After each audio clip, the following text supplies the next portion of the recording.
Operation Pleshet, named after the geographical region where it took place, was an Israeli military operation during the 1948 Arab-Israeli War. It was carried out from May 29 to June 3, 1948, in the Isdud at Halom area of the Southern Front, against the Egyptian Army. The aim of the operation was to capture Isdud and stop the Egyptian advance northwards. While only the June 2–3 engagements are officially named Operation Pleshet, the events immediately preceding are historiographically joined with it. The preceding events consisted of an aerial bombardment, followed by small-scale Israeli harassment of the Egyptian lines, and later a ground assault. The original plan was to attack on June 1–2, but this was cancelled due to an impending ceasefire, and re-attempted on June 2–3. The Israelis, under the Givati Brigade's umbrella command, attacked in two main forces, one from the north and one from the south. The Israelis had little intelligence on their enemy and were forced to retreat. They failed to capture territory, and suffered heavy casualties. However, following the operation, Egypt changed its strategy from offensive to defensive, thus halting their advance northwards. Two unsettled historiographic debates exist revolving around the operation: whether the Egyptians were intending to advance toward Tel Aviv, which most historians agree was not the case, and whether the operation was a turning point on the Israeli southern front. Traditional Israeli historiography, supported by early Arab accounts, maintains that it was a turning point, while later Arab sources and new historians dispute this background. Prior to the founding of the State of Israel, the Yishuv leadership anticipated an attack by regular Arab armies, of which Egypt's was the strongest in terms of manpower, arms and equipment. As such, Plan Dalet took stopping a potential Egyptian attack into account, and the Ad Halom dual bridge over the Lachish River was blown up as part of Operation War.It on May 12. In the eyes of the Givati command, this part of the operation was of marginal importance. A platoon from the 54th Battalion, 2 mules and 300 kilograms of explosives were allocated for it. The mules fled the scene, and the explosives were divided among the soldiers, who delivered them to the bridge. It took 2 attempts to destroy it, as some of the explosives did not work the first time. The original bridge was built over the Lachish River during the Roman period, and rebuilt by the Ottoman Empire at the end of the 19th century. A parallel railway bridge was added when the coastal railway was laid. After numerous armed raids in the area during the 1936 to 1939 Arab revolt in Palestine, the British authorities set up a series of pillboxes in the area, one of them next to the bridges. Egypt invaded the newly declared State of Israel on May 15, 1948. The strength was approximately 1 division, commanded by Major General Ahmed Ali al-Mwawi.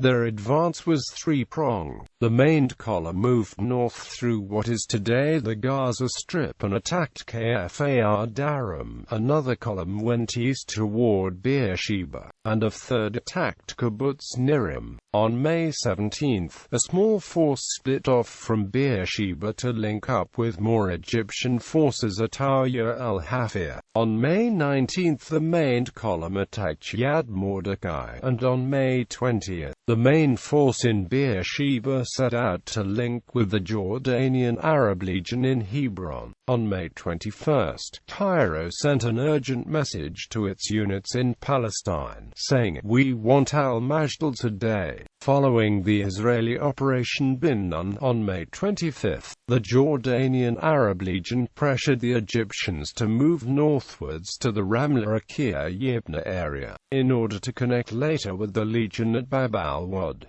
Doing so would divide the Israeli forces into two, the Negev, and the rest of Israel. The Egyptian commander Al-Mwawi was opposed to such a move, but the leadership in Cairo dismissed his worries, and on May 28 ordered a quarter of his total combat forces to move north from Ashdod. Gamal Abdel Nasser wrote in his memoirs that already by May 25, the Egyptian forces were spread so thin that they had no mobile reserves to assault the Jewish force, and considered it strange that they would be ordered to allocate a major contingent to fight in an unfamiliar area. Following up his victory in the Battle of Yad Mordecai on May 23-24, Al-Mwawi pushed north along the coast, bypassing the relatively well-defended Israeli village of Nitzanim. His column was reinforced by sea near Mashdal, where he sent part of his force to the Mashdal-Hebron road, hoping it would be able to link with another column, under the command of Lieutenant Colonel Abd el-Aziz, south of Jerusalem. Reduced to about 2,500 men, Al-Mwawi resumed his march northwards. Brigadier General Muhammad Naguib was put in charge of the column by Al-Mwawi, because the original commander was on vacation in Egypt. On the afternoon of May 29, 1948, the observation post in Nitzanim spotted an Egyptian column, including tanks, armored fighting vehicles and artillery moving north up the coastal road. The figure it reported at 1645 was about 1,300 vehicles, although Yehoshua Goldratt, the operations officer of the Givati Brigade, being familiar with Egyptian formations, estimated that it was a brigade with about 500 vehicles. Estimates from the General Staff stood at 200 vehicles and 2,000–3,000 soldiers. At the time, the Israeli decision-makers did not know where the Egyptians were headed. They envisioned one of three possibilities: a march on Tel Aviv, about 40 kilometers northwards, the view adopted by David Ben-Gurion, an attempt to connect to the Transjordanian Arab Legion in the Hebron area, and capture the Negev, proposed by Naim Sarag of the Negev Brigade, or an attempt to connect with the remaining Arab forces in Lida and Ramla. The IDF command did not see the forces in the western Negev as sufficient to fully stop an Egyptian invasion, wherever it was headed, and ordered an operation to stop or delay the advancing column. The command also feared that the Arab forces would try to create facts on the ground before the impending UN-imposed ceasefire. The two Arab forces that were considered a threat were the Iraqis in the Triangle and the Egyptians at Mashdal Isdud. Thus, Golani and Carmeli were to attack Jenin, Alexandroni was to harass Al-Qam, and Givati was to attack Isdud. Prelude. At 11 o'clock on May 29, the Egyptian 2nd Battalion passed through Isdud, and at 12 o'clock to 1300, the 9th Battalion took the village itself. The progress hampered only by occasional machine gun fire from Nitzanim. Later on the same day, the 2nd Battalion stopped at the Lachish River, about 3 kilometers north of Isdud. The Egyptians began preparations to cross the river by erecting a Bailey Bridge. The volunteers from Sudan and Saudi Arabia also joined the Isdud position. Shimon Avidin, the commander of the Givati Brigade, which was responsible for the southern Shapila area, asked to allocate forces to stop or hinder the Egyptian advance. A number of 65mm Napoleon-Chick cannons were given to Givati, and units from the Palmix Negev Brigade were poised to assist it. Despite a severe shortage of manpower and munitions in the brigade,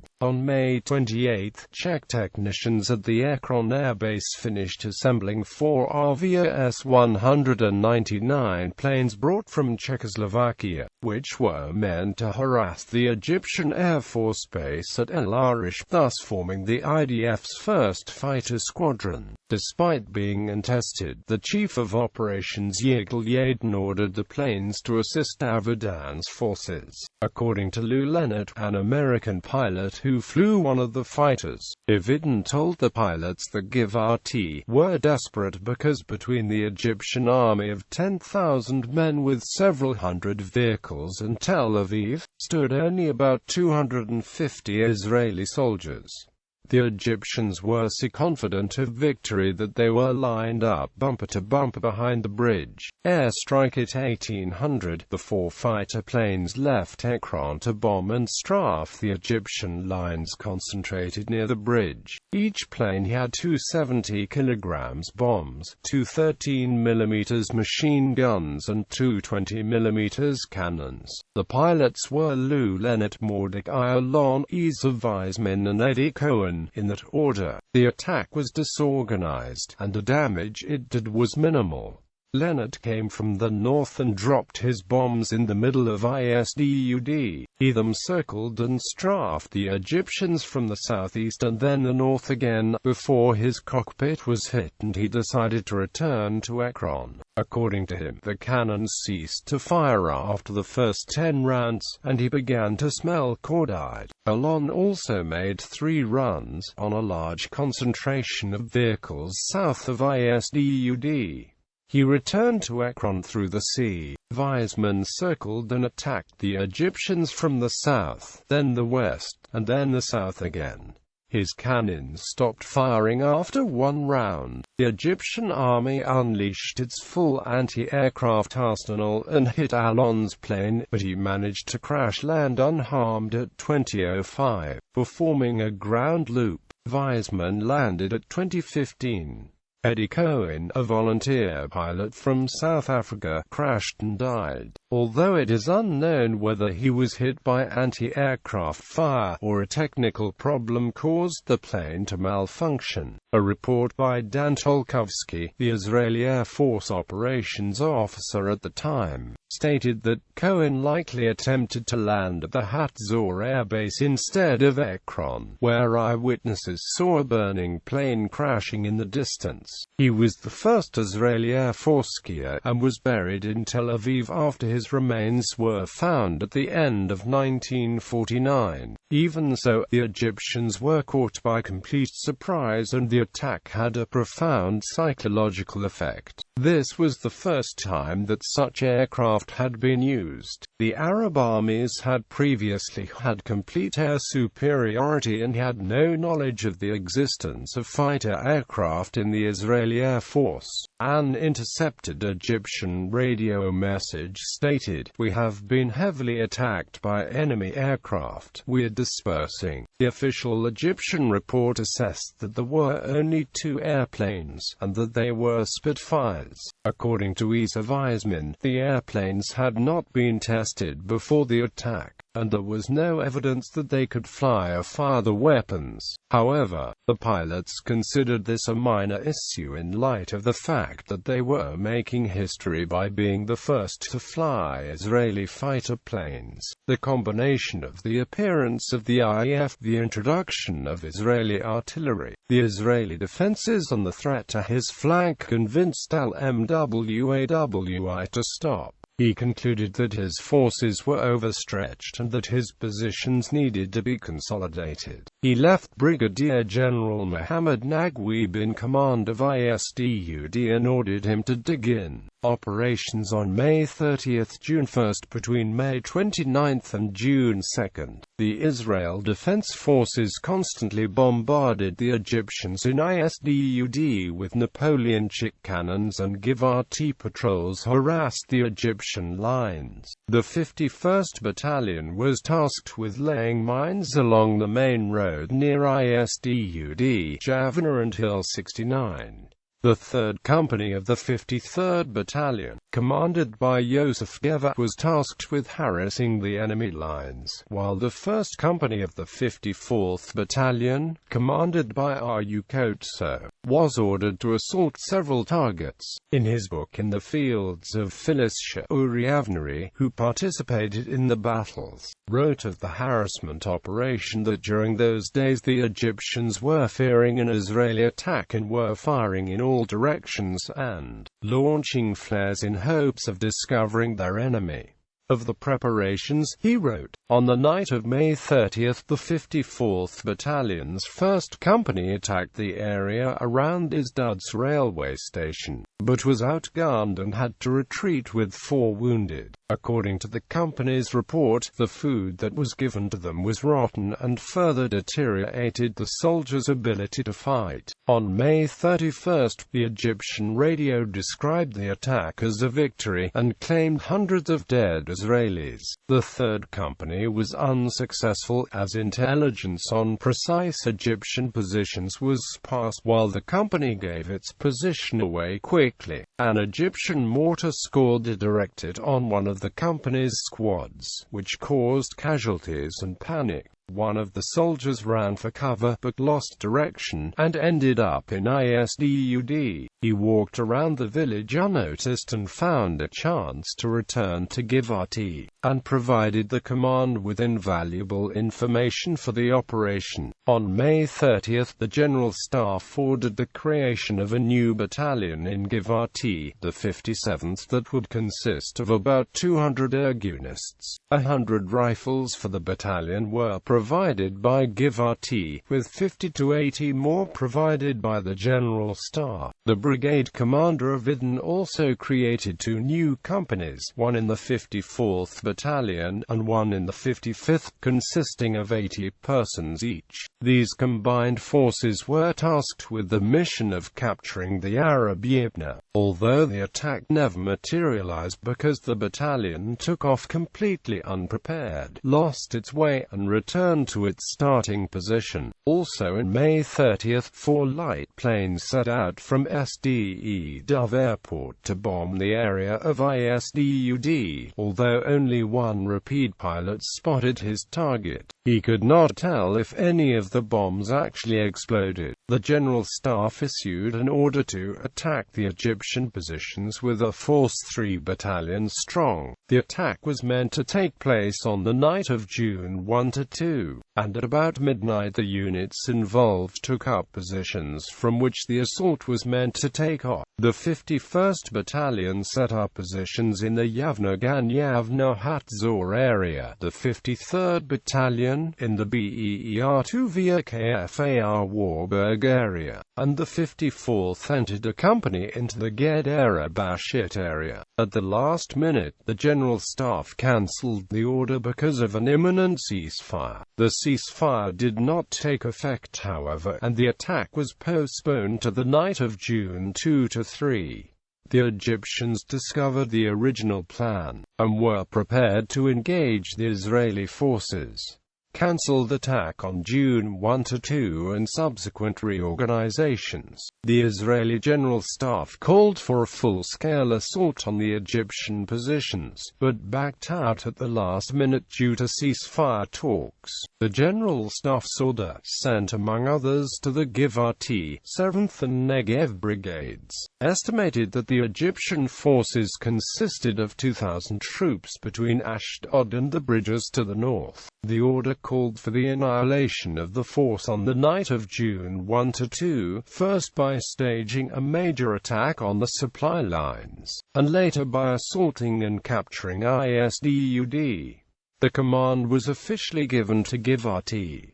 The forces outlined were 7 Givati companies, 3 infantry companies and 1 Jeep regiment from Negev, 3 companies from Yiftach, a 65mm artillery battery, and 4.2 and 25-pounder platoons. The order also said, however, and if all forces and equipment were not assembled by 0 hour, Givati would have to deal with the forces that were mustered. Immediately upon receiving the order, Shimon of Idden called an emergency meeting at Hatzor. Yehoshua Goldratt, the only officer in the brigade who had experience from the British Army operating a combined force of infantry, armor, artillery and air, wrote the operational order. The order was in English as Goldratt was not fluent in Hebrew, and was handed out to the battalion commanders on June 1. The battalion commanders translated the document into Hebrew for the company commanders. According to the plan, 6 companies would attack the Egyptians from the south, 3 companies would attack from the north, and 2 companies would prevent a retreat to the east. A company from the 53rd Battalion would block reinforcement from Majdal.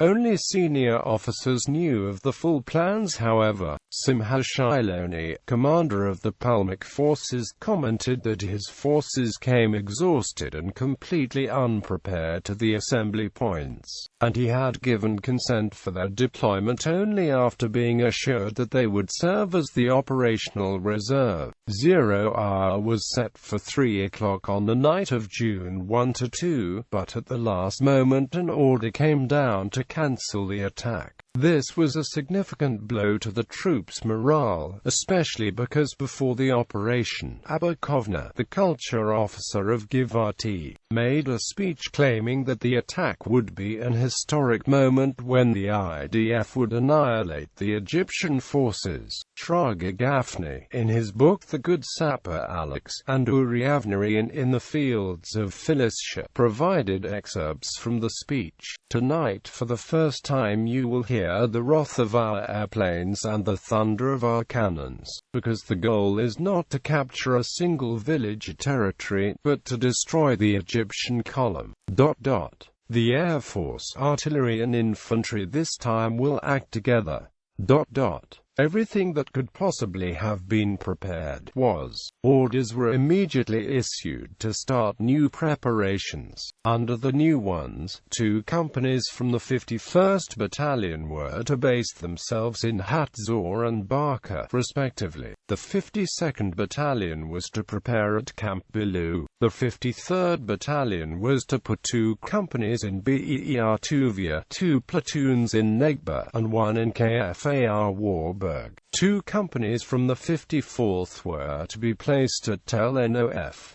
6 platoons from the 55th were to be based between Al-Maga and Al-Qubayba. The 8th Brigade was to be based between Gat, Galon and Nitzanim, as well as remaining in the Gedera Bashit area. A battalion was also temporarily transferred from Kiryati to Givati, preparing in Abu Shusha and Hulda. The 57th Battalion was to be placed in Zarnuka. Of the Negev Brigade, 2 companies would be in Camp Julius and 1 in Camp Beit Dariz. Finally, the artillery forces were to keep the former positions, as well as taking new ones in Beit Zaran. On the same day, the Egyptian forces also changed the disposition of the forces, moving the 9th Battalion to the Ad Halom Bridge, the 2nd to Isdud itself, and the 1st to Iraq Suwaydin and Fallujah. Heavy machine gun and armored units were dispersed in between. Staff soldiers and those who manned Bren carriers took positions together with regular infantry soldiers. The Israeli side did not know of this development, but was aware that they had been detected in the previous night's preparations. The army was against attacking Isdud soon, but the order was given by the political echelon. The attack was expected to be a tactical failure. Avraham Ayalon writes that it could have succeeded if only the southern Egyptian force in Isdud itself was attacked, but attributes the lack of such a plan to the inexperience of the command and the heterogeneous nature of the Israeli force, which according to him could not have pulled off such an offensive. The new IDF plans put forth for the June 2–3 operation were slightly changed from the original. These included 1,150 fighters, as opposed to 1,300 in the initial plan. The forces consisted of the following: 2 Palmach companies from the Beersheba Battalion and 1 from the Negev Beasts Battalion, under Yohanan Zaris, a light vehicle company; 2 companies from the 54th Battalion and 1 from the 51st, under Zvi's Yor; 3 air-gun companies, a reinforced company and platoon from the 53rd Battalion, and 8 artillery pieces. Another light vehicle company would be in the operational reserve. Against them were placed Egypt's 2nd Brigade, including the 2nd and 9th Battalions, 3 medium-gun platoons, the brigade headquarters, and 12 pieces of artillery.